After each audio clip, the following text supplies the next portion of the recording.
Generic greetings and welcome to Preview plus Talisman Digital Edition. This is the PC rendition of the fantasy adventure board game of the same name, Talisman, specifically the revised 4th edition rules. Now, that might not mean anything to you, but basically it's the one you can buy in the shops these days, okay? Because Talisman has been around a number of years and through varying editions. I believe the original came out in 1983, which makes it older than me, and I would wager older than most people watching. Now, I like the Talisman board game. I like the Talisman system. I actually play one of its spin-offs, Relic, as well, which is a Warhammer 40,000 version of it. I just like the system. I just like it because it's easy to learn, it's easy to play, it's not too stressful. You don't have to really concentrate and stress out over every little thing because it's quite it's quite easy going as board games go anyway, and it's just good fun. It's just good fun, right? So when I heard that this game was coming out, I was quite excited, and after playing it for 6 or 7 hours or so, I can honestly say that this game is not as good as the board game, okay? It's just not as good as the board game, and I'll explain why.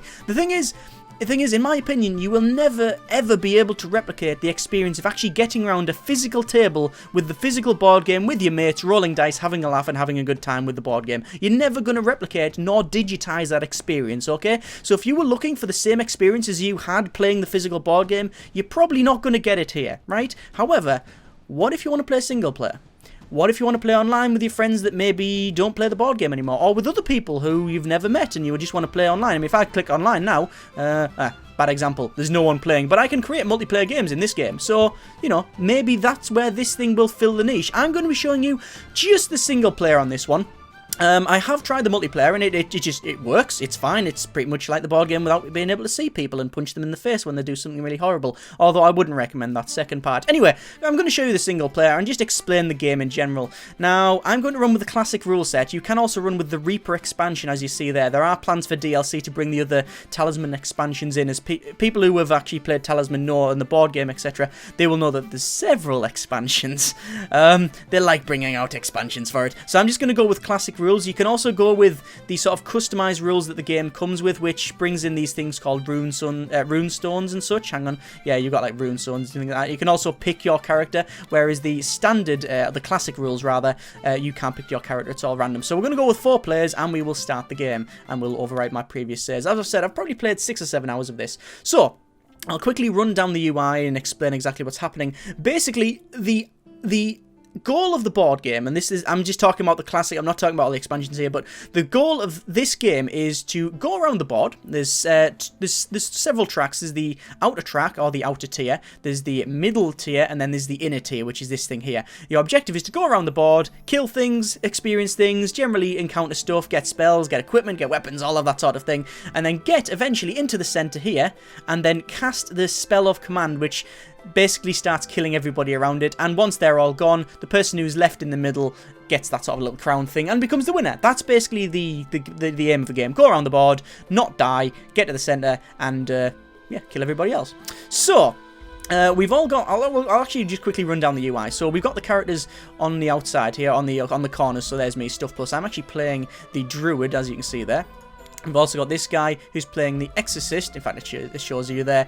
Exorcist. We've got the Warrior here, and we've got the Elf over here. Now, they all have individual statistics. So we've got Strength, we've got Craft, we've got Life, we've got Fate, and Gold. Now, each does a different thing. Fight, you basically, these numbers you generally add on top. The first 2 you add on top of your dice. So when you're doing like a bit of a melee fight or whatever, or strength fight, you roll dice plus your strength. If you're doing craft, then you do craft plus your dice, and that gives you your craft score. That sort of thing anyway. I'll show you that once we actually get into it. Life is how much punishment you can really take before falling over.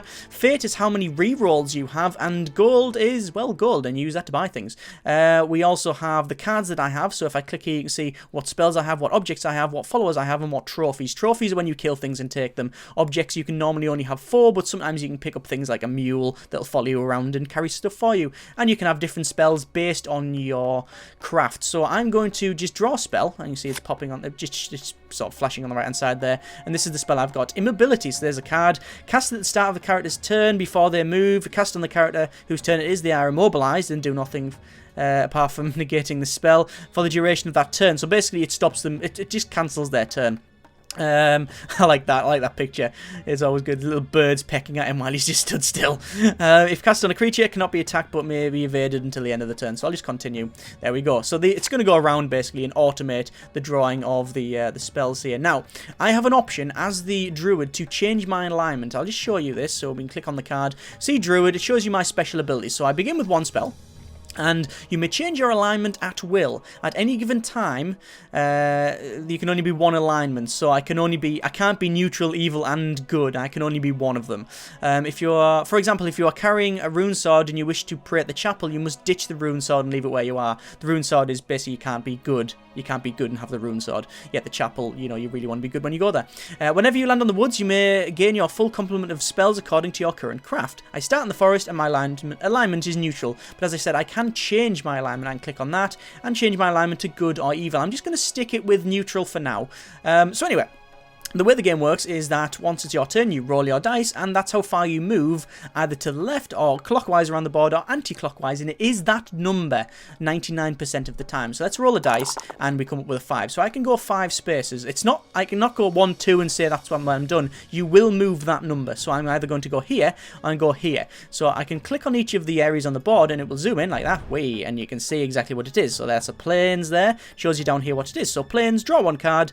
Do not draw a card if there's already one in that space. So we'll draw one of these adventure cards here. There's 4 decks. There's talismans, which is something you need to get into the center and actually be successful. There are, what are them? They're purchase decks, so buying things like equipment and weapons. These are your spell cards, and that's your adventure deck. So there we go. I can either go to the plains or I can go down here, which is in the woods. Now, what was my special ability? Was it woods or forest? If wherever you land on the woods, I gain my full complement of cards. So I might move there. I'm going to move there.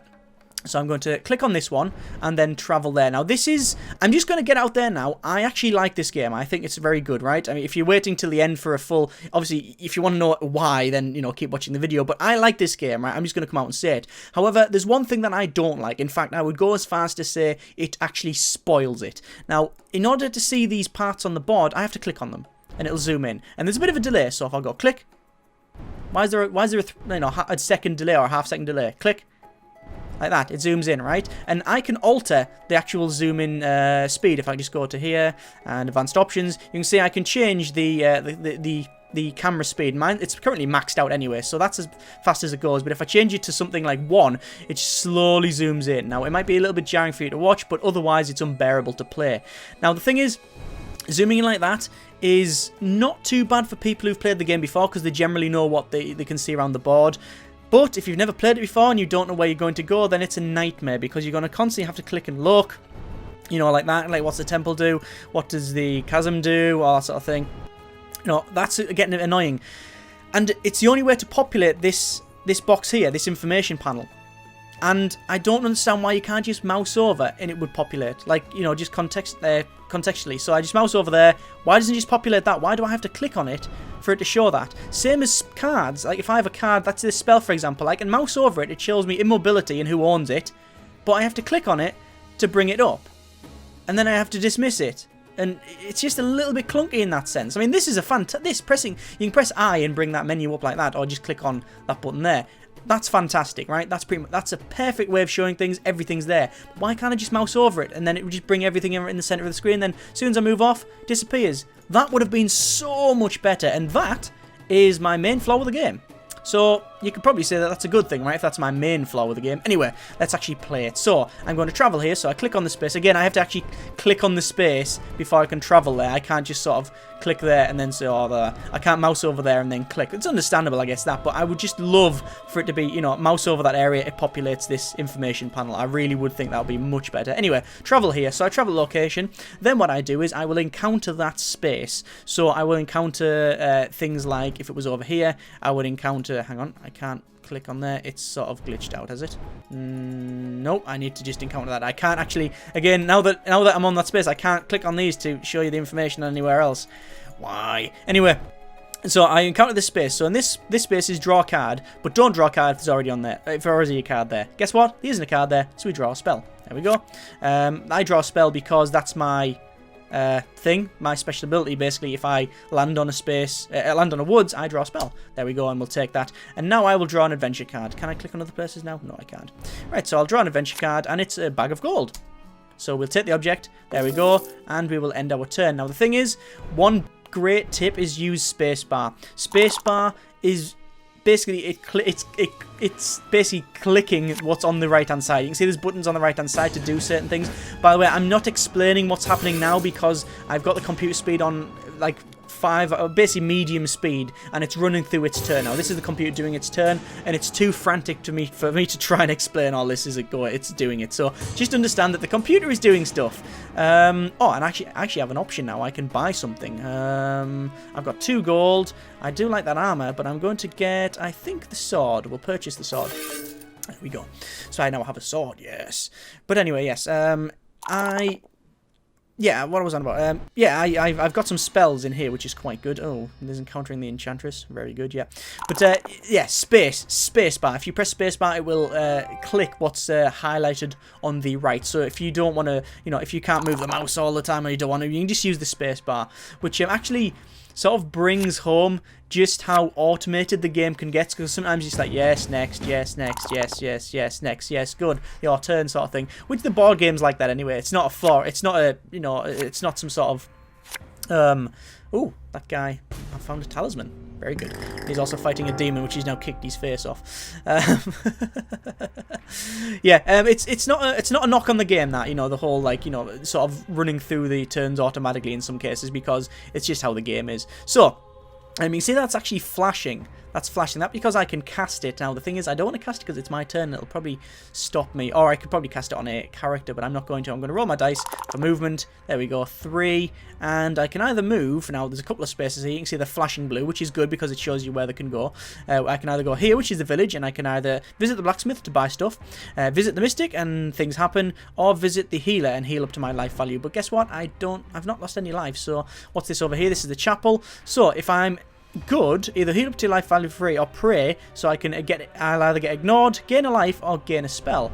So that's an option. I can go there or there, or I can go into this sort of middle track. Now what that allow me to do is either go here, which is the cursed glade, which is draw a card, and I can't use strength and craft objects. So if my sword, for example, I won't be able to use that, or I can go here, which is quite good, the hidden valley. I'd have to draw a card, but I also have to counter this demon here, which is craft 10. So I've only got craft 4. I'm not going to be able to beat him, because even if I roll a 6, I'm still only on 10. He's on 10 plus a dice roll, which is minimum of 1. He'll automatically kick my face off, so I'm not going to go there. See, that's okay. This is an example. That is a fine example of needing to click on them because there's lots of cards there. But if there's only one, why can't we just mouse over it? Anyway, I'm going to stop going on about that because I will. That's my main criticism, and it just does bug me a little bit. Anyway, like, mouse over that card to see it. Why I have to click on it? Anyway. So, what I'm going to do, I'm going to be a bit clever. I'm going to change my alignment. I'm going to change it to good. There we go. So I'm now good alignment. And then I'm going to visit the chapel, travel there. And then I have an option to either heal up my life value for free, because I'm good, as you can see there. See, it's good. But I'm at full life value, so I'm going to pray. So I'm going to pray, roll the dice. Here we go. 1. Damn it. So I get nothing, right? Because that's 1 to 4 is ignored. So what I'm going to do, I'm going to re-roll it. Which is a 6, which is gain a spell. Oh, fantastic. The problem is, I'm at my max spells, because I can only have 2. Depending on your craft, I'm going to cast that on him. I'm casting a spell here. This is, should I do it now? Yeah. So I'm casting a spell. Basically, when it's flashing blue, it basically means you can activate it. You can do that. You can do that action at that time. So I'm going to select a player. I'm going to select the Exorcist, continue. Now it says here, Druid, it's casting an ability, casting spell. On the Exorcist, we get this timer going around each character, which is giving them an option to counter it. If they had a card to do so, they don't, and he's now basically stopped his turn. I've only really used that just to get it out of my hand, because like I say, you only have a max number of spells based on your craft. I believe it goes, is it 3 to 4 you get 2? I can't remember, actually. I really can't remember, but depending on what your craft is, the more craft, the better, right? The more craft, the more cards you can have. In fact, is there an option? I believe there is. There is help, but that help brings you to their website, so I'm not going to click that because it'll break the video. But yes, that's another criticism, actually, that Oh, actually, criticism is a strong word. Let me go here, because I will draw my spell. So I'm going to draw a spell. What I'll do is I've got teleport, and I'm going to draw an adventure card, which is a cross. If you're evil, you do not lose a life in the chapel. If you're good, you do not lose a life in the graveyard. Ah, it's a magical object. You may choose to automatically destroy any spirits without resorting to physical combat. Spirits I destroy in this manner cannot be kept as trophies. So if I'm evil, I don't lose a life in the chapel. If I'm good, I don't lose a life in the graveyard. So I'm going to continue, and I am going to... Well, I can either pick it up, I can leave it, or I can change my alignment. I'm just going to pick it up. There we go. And then we'll end my turn. Yes, one of the things that I wish that would be included is a full rulebook. The rulebook you actually get in the board game. Although it's not strictly necessary, because there is an in-game tutorial system which is quite good at not necessarily explaining exactly how the game works, but it's in between a rulebook and a sort of tutorial. Basically, it allows you to just get on with it, and then when you do something, it'll say, oh, by the way, this is your options here. So it'll say, when you roll a dice at this point, this can happen, and this can happen, and this can happen. So it's actually very, very good for that, but it doesn't really give you a sense of the sort of mechanics, exactly how the game functions. However, when you go to the website, it pretty much runs through all of that anyway. But I would like a rulebook to be included in it, a full rulebook, but I can understand there might be some issues there, and most people won't want to read it. Beverage. So, my turn again. I can either cast teleport to teleport somewhere, I can roll a dice. So let's have a look at this Psionic Blast. It's a spell cast on yourself when you are about to engage in battle. Add your starting craft to your strength until the end of battle. That's very good. So I'm probably going to... I might teleport over there and encounter that, which is a magical belt, which gives me +1 to my strength. Or I could go here, which is... Stranger, healer made his home here for the rest of the game. He will heal up to 2 lives per visit free of charge. What else? We've got this. Oh, yes. I'm not going to go there because there's a demon there. Maybe I should go... I could go at the inner track, or I could go over there and nick that belt, and that belt will give me 1 strength, and strength's always good. You know what? I'm going to do that. So I'm going to teleport. I'm going to cast that spell. Cast spell. So I'm casting this spell. They'll all get a cooldown once more because they might want to cancel it, but I'm guessing that most of them won't. There we go. And I'm going to travel there. You can see, obviously, it's all flashing blue because everything is a valid option. Oh, I can't teleport in the center. It's only on the track that I'm in. So I'm going to travel to there. I'm going to draw an adventure card because it's the ruins, so you draw 2 adventure cards, and there's already 1 there. So let's have a quick draw. And it's a bag of gold. So what it'll do, because there's 2 cards, it'll order them in different ways. So if you've got an enemy, it will put the enemy, you will hit the enemy first. You will have to fight the enemy before you get to the equipment. If you die or you don't win that battle, you will not be able to encounter these 2. But since they're not enemies, I encounter both. Count the magic belt first. I'll take that. I'll take the gold, and we'll call it the end of my turn. Not bad at all. So that guy's encountered me. He can actually... He's actually gone to my space. He can encounter me or encounter the space. If he encountered me, we would actually go into a battle. But I'm guessing he didn't want to. There's an orb of knowledge. Oh, and something's just happened, and we've all lost a life. That's not good.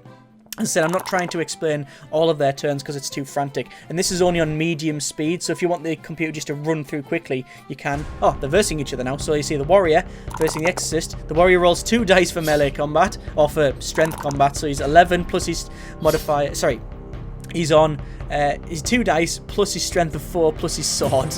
Guess what? The warrior wins. When you have a fight with someone, you can either choose to take gold, or you can choose to take an object from them. Or an item, rather. So, she's encountered a hag, which is a horrible card. Horrible, horrible card. Horrible, horrible, horrible. Let's just have a quick look. So, we can see what I've got. I have 1 spell. I also have a sword. I have the cross. I also have the magic belt. These 2 have got a sword. He's also got a... Orb of Knowledge, which whenever you have to draw adventure cards, you may discard one of your choice, so you don't have to encounter it and replace it. Basically, you can put it back into the deck and go, I don't want that one, that's rubbish. What else have we got? That guy's got an axe and the hag. The hag's horrible. Let's have a quick look. You must take care as a follower. All other followers immediately leave you, discard them. You may have no other followers. So yeah, followers do, well, it's sort of just what it says on the tin. They follow you around and they will do different things. So you can get, say, a mule that will carry more things for you. You might get an elf that's, might give you an extra strength in combat. You might get a unicorn, which gives you, yes, you can get unicorns. It gives you strength and a craft. So they're quite good. So anyway, let's roll the dice. But a hag is not. Hag's horrible.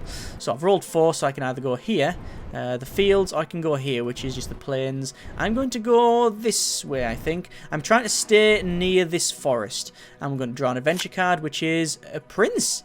You may have up to 2 lives per visit. What? So he's a follower. You may have up to 2 lives per visit healed at the castle for free. You may exchange the prince for 3 gold at the castle. If you do this, he must place him on the discard pile. So we're going to continue, and we're going to take the follower. There we go, and we'll end the turn. So I could visit the castle, which is that over there, I believe. Is that over there? That's the town. That's the inn. That's the chapel. That's the castle over there, I believe. Oh, he's just encountered a hobgoblin. So here we go. Strength of 2 plus his dice of 2, which makes 5.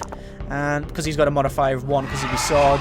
That rolled a 5. They're equal, and that guy's he's re-rolled it. He rolled a 2 again. Standoff. If you equal when you're doing a bit of a fight, you will just stand off. So nobody wins or loses. If you lose, you will lose a health. If you're versing the board, I mean, it's different if you're versing another player.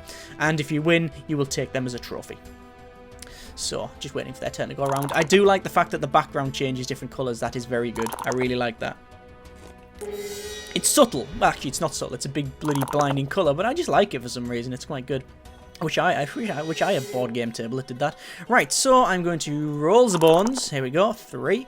And I can either go here, which is the ruins, or I can go here, which is the graveyard. Now, based on my alignment, if you're good, you lose a life. However, as we've seen, this thing here, the cross, this magic cross here, magic object, if you are good, you do not lose a life in the graveyard. So I could go to the graveyard and not lose a life, but instead I'm going to go to the ruins because I'm going to be drawing 2 adventure cards and I want to fight. So I've encountered a goblin, which is fine, and we encountered a fairy, which is a stranger. So as I said, it's going to now order them. So we encounter them, and we encounter the goblin first because it's an enemy. So we can see that there's my character there. I'm at strength of 2 and a modifier of 2. I'm at a modifier of 2 because one of my sword here, which adds 1 to my strength during battle, and then this one adds 1 to my strength. There's a subtle difference there. This adds +1 to my strength straight off, so you can see my strength is just higher. This is strength during battle, okay, and it does actually matter. So let me roll dice. I roll a 5, okay, so I'm on score of 9. He's rolled a 2, which means stack score is 4. My attack score is 9. I win. Then I continue, and now I encounter the fairy. A fairy seeks a champion. To the first good character landing here, remember I changed my alignment to good, she will grant one of the following wishes of their choice and then vanish. So I can gain a spell, gain a gold, gain a strength, gain a craft, gain a life, gain a fate, or teleport to any other space in the region. Gaining a craft, I think, is going to be what I'm going to do. There we go, and I'm ending my turn there, and we'll keep my alignment as good. So let's have a quick look at the other characters while we're doing this. This is the Exorcist. I believe there's 14 or 16 characters that come with the base game. I can't remember, but there's enough characters for it to be enjoyable because, as I said, the game is not overly complicated, right? I've pretty much explained all of the mechanics. There's a few things I left out and subtle things, but I've pretty much explained the base game. However, the characters have different strengths, crafts, and statistics in general, as well as different abilities, and that gives great replay value because obviously you can do different characters and such, and it is random. If you play the sort of custom version of the rules, you also get rune stones, and you can pick your character. So if you want to, get better things, and I believe you actually, I could be wrong about this, but when you do different stuff, you do seem to get like a level and it goes up, so that might either give you more rune stones or something. But as I said, I can't comment on that because I haven't actually got that far, because although I've played nearly, I'm guessing, close to 7.5, maybe 8 hours after this video now, I've only won 1 game. Right, so I can either move to the forest. Yeah, I'm rolling there. So the reason I've moved to the forest is because you can see you roll 1 die. So instead of a card, we still encounter the space, and the space is roll 1 die. On a 1 we attack by a brigand. On a 2 to 3 we lose. I lost and I lose my next turn. Or 4 to 5 safe. On a 6 a ranger guides you out. Gain a craft. So I'm hoping for a 6. That's a 1. So I'm attacked by a brigand of strength 4. So I can either re-roll the dice or stay. I'm going to re-roll the dice. A 1 again. Thanks, game. Thanks for that. I have to accept the result. Continue. Attacked by a forest brigand. So I've rolled again of 2. So the game just hates me, right? The game just hates me. He's rolled a 2 plus 4, strength of 6, attack score of 6 rather. Continue, standoff, continue. I was going to re-roll it, but I thought, you know what, the way the game's flinging stuff at me, I'm not going to end up winning. Right, let's have a look at the other characters. So the Exorcist. You begin the game with 1 spell. His alignment good. When you attack another character, you may choose to make the attack psychic combat. You may not do this when you are attacked by another character. Whenever you defeat a spirit, you may gain 1 spell. You may choose to automatically destroy any spirits without resorting to psychic combat. When destroying a spirit in this manner, you may not keep the enemy as a trophy, and you may take objects that cannot be used by good characters, but they must immediately be destroyed. And then you gain a spell. So he's quite good, the Exorcist. One of my favourites is the Thief. It's a horrible little thing. Warrior is very, very simple. You may roll 2 dice in battle when you attack. And you can also use 2 weapons at the same time. The Elf, I'm not really fussed on, to be honest with you. You do not need to roll a die in the forest, which is the one I just went up to. You may evade creatures and characters in the woods. It's alright. And if you are not in the woods, instead of rolling the die for your move, you may move to any other woods space in the same region, which is quite good. But I'm not a big fan of the Elf. Like I say, one of my favourite characters, I like the Assassin. And I like the... And I like the sort of, is it the Thief or Burglar? I can't remember what they're called. Anyway, but yes, I like them characters because you can steal things off of the characters, and that's horrible. Especially when you nick all of their talismans and you're the only person running around with 4 talismans. That's known as a dick move, by the way. Anyway, let's roll a dice and let's get some movement on here. So I can either go up there or down here. So I'm going to go down. I'm going to keep close to the woods as possible. Draw an adventure card. It's an angel. If you are of good alignment, you gain 1 life. If you are evil, you lose a life. There is no effect you offer neutral. So I'll counter it. I'm good, because I changed my alignment to good at the start of the game, and we'll leave it there. That was... The game's throwing me a couple of bones here. I think it's feeling a bit sorry for me after kicking my ass the last couple of times. But you might be beginning to think, well, hang on, isn't a lot of it just waiting around? Well, yes, it is. If you're playing single player, then yes, a lot of your time on the game is just spent watching the computer actually going to different spaces and doing their turns. I wouldn't call it a downside, it's just part and parcel of it being single player. However, multiplayer is not really like that. It's a lot worse because obviously the computer pretty much instantly knows what it's doing. It's, all that sort of thing. Players generally don't plan ahead, and they tend to just sort of sit around and just procrastinate until it gets to their turn, not really bothering sometimes, and then when it gets to their turn, they go, oh, I'll think about it. Instead of pre-planning their turn, which is what they should do, as courtesy. But when you play multiplayer, it is a bit, your players can be like, I'm just going to think about this for a while. Why didn't you think in all the other players' turns? Anyway, that's my own personal gripe, nothing to do with the game. But yes, you do tend to sit around a little bit, but it's not that bad. Let me move to... Do I want to go to the village? I'm going to go to the village, and I'm going to encounter... how much can I buy armor? I can't buy armor. Armor's great, but it's 4 gold. I'm going to encounter the Mystic and roll a dice. I get a 3, which is ignored. See, I was hoping to get a 5 or a 6. I'm going to re-roll it, and I get a 3! Yes, thank you, game. Thank you. We'll accept that, and end of turn. I've already burned through most of my fate. I've only got 1 left, which is a shame. Most people only start with, well, the warrior starts with 1. He starts with, I think, 2. This elf starts with 3. I started with 4, and I'm only on 1 left. But yes, a couple of the things that are lost in translation with this is when you're actually playing the physical board game and it's other players' turns, you generally are going, oh, what's he going to encounter, and watching it, and you're basically watching what card he's drawn. And when they draw a card that's like, aha, you've drawn the demon, basically everybody points and laughs or whatever your group may be into. But that's just lost in translation on this one. For the computer, you generally go, ha, if they are getting shafted, and but to be honest, you lose that. The sense of person, it's not really that personal because it's obviously just against the computer. It's better with other players. Online, it's a little bit different, but again, it's not as good as sitting around with the game and laughing in their face when they get just pummeled, especially if they're being cocky about their turn. Anyway, let's draw an adventure card here. The Marsh. If you land here, if your strength is less than 5, you must miss 1 turn. So I am basically going to miss my turn, which is not great. Not fantastic, is it? That guy's just encountered a Holy Grail. Not bad at all. Let me take a sip of beverage. Now, just one thing. I won't get this game done in this video because the game is long. And I do mean quite long. It depends on how experienced the players are, but in general, you'll be lucky to get a game done in 2 hours. I've done it in less than that. I've done it in like an hour. I think I've done the record for a board game, or an hour and a half or something. But in general, you will often the pace will generally be set by the players. So Obviously, it's not really the same when you're on computer AI here, although you can speed it up, so it basically just goes really, really quick. But it's generally set by the players. So, for example, if people are just happy going around the board, just leveling up, well, just like getting experience or getting trophies and then trading them in for craft or strength and picking up items and just generally exploring the board, then everybody generally follows that on. It gets different when people get into the middle and then get into the sort of this middle one here and then into the center one. When people get into there, then everybody starts to up the game and really get a move on. But if everybody's happy just wandering around the outside, pretty much everybody does the same. Until one person decides, you know what, I'm gonna go for it, and starts going for it in the middle or inner tier. Anyway, let's roll the dice here. We're on 1. So, I can either go at the Sentinel or I can go at the Chapel. Now, the Chapel I can roll dice again, so I might be again a spell. So, we'll go there, we'll pray, we'll roll a dice, and we get a 4, which is ignored, and I'm not going to re-roll it, and that's the end of my turn.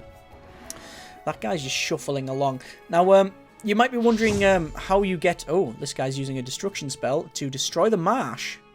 Fair enough. And he's just found armor. Lucky. Armor's awesome. Basically, if you lose a battle, you roll a dice, and on a 4 more, you don't lose the health. You don't lose the life, which is great, because there's a basically 50-50 chance of you not losing a life when you lose a fight. So the odds of you losing a life when you go into any fight are quite slim. Anyway, the warriors just encountered a bandit and rolled rubbish. He's only got an attack score of 8. That guy's rolled 1. It's even worse. He's beat him. There we go. And he's definitely down and out. And he's also going to trade in some cards, which you can do when you trade in the cards. I believe it's multiples of 7 or multiples of 6. When you can trade in a number of strength cards or craft cards. They have to be the same, up to the multiples of 6, 7, or whatever that number is. I honestly can't remember. I apologize. And you gain one of them statistics. So if you trade in, say, 8 strength on your trophies. So, for example, I have this trophy of 2 strength. If I say have a dragon or something which is 7 strength, then you can trade them. You can trade them in. You go, there you go, and then you'll gain 1 in craft, like say. But there's a specific number. It's 6 or 7. I can't remember, because relic is 6, and then I think this is 7. But yeah, it's because I've played different variations of this. The rules tend to gel up. But you trade them in, and you gain more statistics. So I can either go this way or the other way. I'm going to go away from the Exorcist because he tends to kick my ass. So I'm going to roll dice, and we're going to encounter a bear. So strength, I've got strength of 2 plus a modifier of 2. Roll the dice, get a 5. Not bad at all. And the bear gets a 3, which means I've just punched his moi off. There we go. I win. So I'm going to continue. Now, can I trade it in? No, because that's only 3. And that's only 2, I'm guessing. So we'll end the turn there. But I don't really know what else to really show you. That's pretty much the game. Like I say, it can take quite a while to do. I mean, the computer is generally efficient at everything. It knows what it's doing, etc. And it seems to be a decent player. It seems to know, what it's doing. Obviously, when you play online, it'll depend on the players you have, whether they've played before, whether they're experienced or not. Obviously, if you play with friends that have played the board game, or if you're with friends, you'll probably just be nattering on Skype or something like that anyway. So, or some sort of voice communication system. And just generally not care how long people take the turns. Or, you could also hassle them to speed up. Anyway, my turn. I'm just going to get a couple more turns in. I think we'll then leave it there, because a couple more things I would like to show, but I don't know if we'll have the time. That's a field, and there's a dragon there. Is that a dragon? That's a dragon with strength 7, right? Yeah, that's a dragon with strength 7. I can encounter here. Well, alright, I have a couple of options here. I can either get into this middle tier, and the way to get into the middle tier is to use boats. You can build a boat, build a raft, and get across. Some of these spaces here allow you to do it. Like, I believe there's a ferryman over here. There you go. A boatman offers you to ferry you to the temple, so it'll ferry you across there. In fact, you can actually see, look, like a little boat going across. And yeah, you can also buy boats as well to cross the water at any location. Or you can go through this here. This is the Sentinel. Now, as you can see, it's a bridge that goes across. However, it is protected by the Sentinel, which is a strength 9 beastie. So you have to beat strength 9 before to go there. So if I want to try and go there, I'll stop there, fight the Sentinel. If I lose, I stay there. If I win, I'll get through there. With my strength of 3, 4 in combat, I'm not going to get anywhere near it. So I'm going to go in the woods for 2 reasons. One, I'll be able to show you how sort of player versus player, but it's technically character versus character combat works. And also, I will actually get, because I'm in the woods, I should get a spell. So here we go, we're going to counter the space, draw a spell, and we'll continue. And we'll draw an adventure card. I think that's probably best. I was going to encounter the guy, but then I wanted another spell, so we'll see. I'll wait for another turn to do that. So I've just encountered a ghost, and it's materialised in the graveyard. We'll end my turn. See where that guy goes. He's going there. For some reason, he's only moving one space, and I don't know why. Let's have a quick look. The Exorcist has... is it because of the Poltergeist? Yeah. He's got a Poltergeist as one of his followers, and it makes his movement 1. Unlucky for him. I really like that.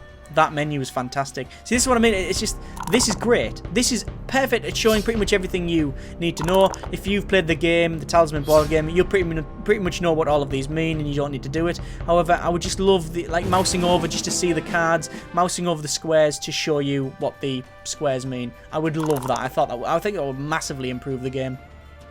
Looks like we've got a wild boar. Fighting the elf. Or the elf fighting the boar. Which way you want to say it, really. And the elf has won. I wish the other guy would win. Right, let's roll the dice.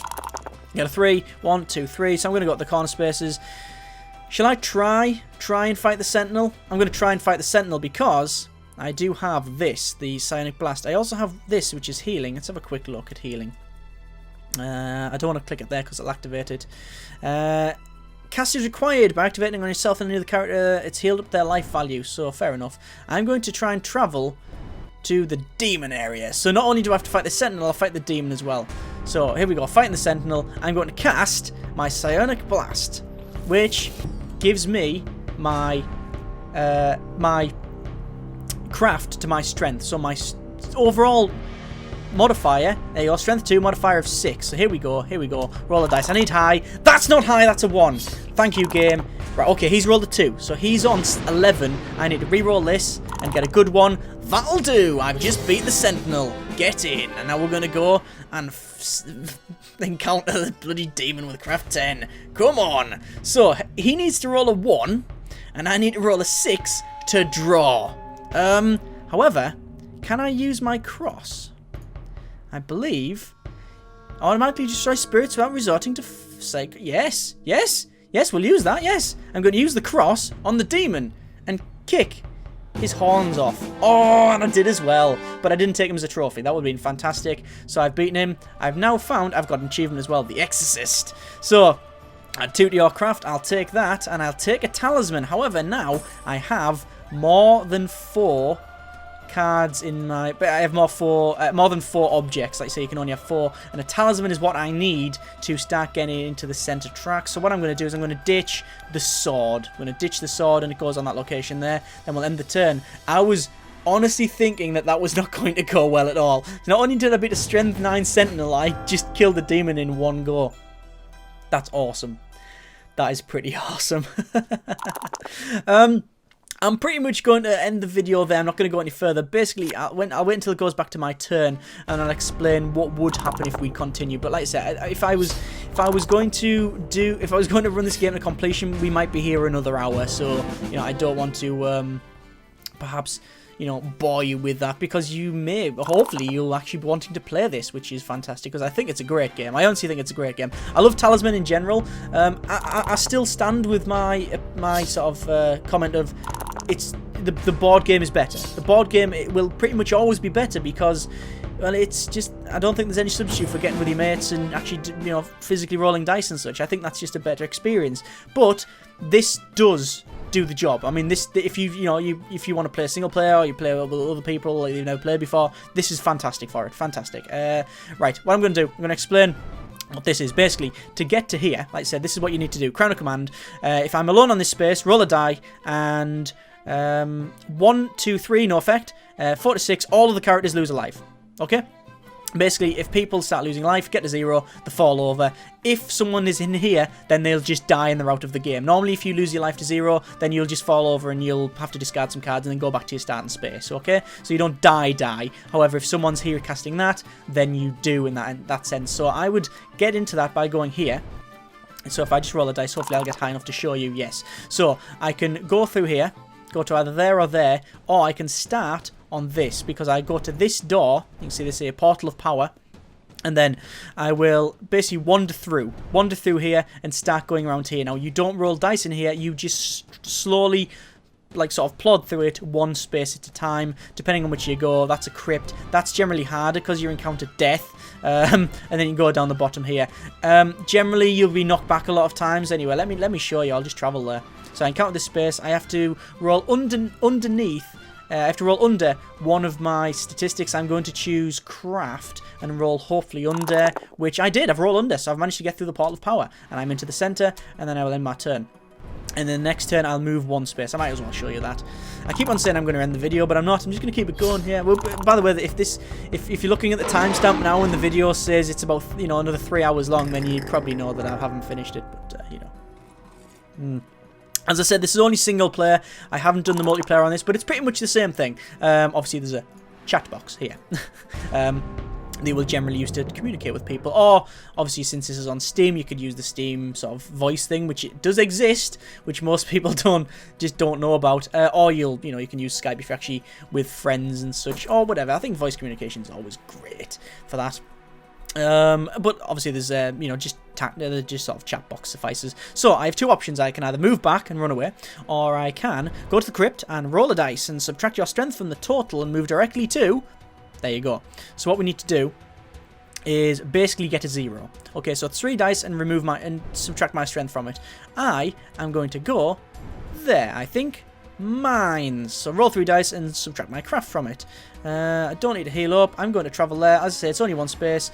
So we're going to roll the dice, and I've failed. So I've got 6, 7, 8, 9, 10, 11, 12, 13. Minus 7. Yeah, I'm going to be traveling back someplace. So I'll continue. I travel all the way back there. Because that's what I've... Look, basically there, look. 6 plus, you go back to the tavern. I've gone back to the tavern. That's what I mean about going... That stops people getting there too early. Which is why you can't really rush through it. And I think... I'll just roll a 3. What am I going to encounter? I'm encountering this space here, which means I gambled and just lost some money. That's what that space was there. But anyway, yes, that's pretty much the game. The only couple of things I can imagine that I've shown you is really discarding trophies to increase your strength and craft, which I've already explained. Followers are quite good. We haven't really dealt with them, but you get different, as you say, that follower. I explained the prince, but there's different ones. So that guy's just encountered a unicorn. I did say there was one in the game. Look, add 1 to your strength and 1 to your craft. Unicorn is good. But yes, you get different... that's fantastic. He's fantastic, the gnome. Basically, that mines place I was, he helps out with that as well. But yeah, that's pretty much the game. I like it, right? I really like Talisman. I think this is a fine rendition of the piece. Now, the thing is... I'll just explain this briefly. Now, there's a game that came out before. It's called Talisman Prologue, which I believe is pretty much this, but single player. Now, I haven't played it. For some reason, I just didn't bother with it. Now, in my opinion, this is just much better because you can play multiplayer. Right? You can play multiplayer, so this is probably the option you want to go for. And as I haven't played the prologue, I really couldn't comment on whether that was better or not. But since this has single player and multiplayer, it's really no contest. Links are in the description for the game. Now, the thing is, there are several... there's several ways to purchase it. Obviously, there's just a single copy. There are, I believe, 4 packs, which are good if you have 3 other friends that want to get this, because you'll save yourself some money. There's also the pretty much everything all-in-one pack, which is actually a little bit expensive. I believe it's like £50, pounds and whatever your equivalent is, but that seems expensive, and it isn't, actually, when you think about it, because it comes with all of the expansions currently out, all the DLC out, and all of the planned DLC, which if you look down the list is a hell of a lot, because there's a lot of expansions for this. If you had to buy this board game and all of the expansions, you're probably talking £300-400. It's a lot of money for all of the board game and the expansion. So when you factor that in, it's actually probably quite a lot. And I honestly couldn't say it's worth it, because I've never really thought about it that much. But the fact is that if you like Talisman, and if you play the base game and think, okay, this is really good, I want to get all the expansions, then it's going to be fantastic for you. I believe you'll be able to buy them separately. I assume as well. Actually, you can. I know you can buy them separately. But if you're a die-hard Talisman fan, it's probably a no-brainer, to be honest with you. It really probably is a no-brainer. But yes, Talisman Digital Edition. It's great. I like it. Really do like it. Hope you like it too. Links in the description, as I said. Thank you very much for watching. Take care, and generic partings.